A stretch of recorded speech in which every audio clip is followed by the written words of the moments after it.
रायनू तशी भाषांना लिमिट नाहीये, सगळ्यातल्या आते सगळ्याच भाषा समजतील. पण मी खानदेशनं प्रतिनिधित्व कधी राहिनो आणि झाडं कुठला का होईना, झाडं पाहिजे तर झाडं शेतच तर श्वास लेणं शक्य आहे. आणि आमना गिरीश भाऊ तिकडलाच आहेत. मला असं वाटतं तुम्हाला कविता कितला पोहोचतील मला माहित नाही, पण मी कविता करत कदाचित भाऊपर्यंत पोहोचीन म्हणून आयराणी मा थोडस लिखाणा प्रयत्न करेल.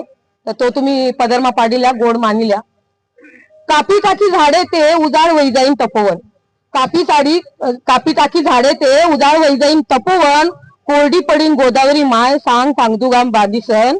अरे मना गिरीश भाऊ तुले भेटीन काय.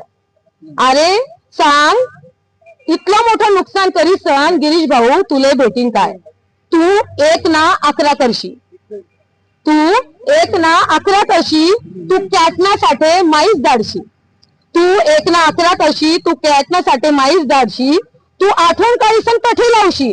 का रे दादा तू जादूगार बिदुगार शेका काय.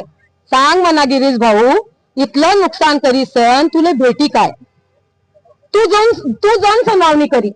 तू जन सुनावणी करी. तू नोटिसा धाडशी. तू खुर्चीवर शे भाऊ तू काही बी करशी.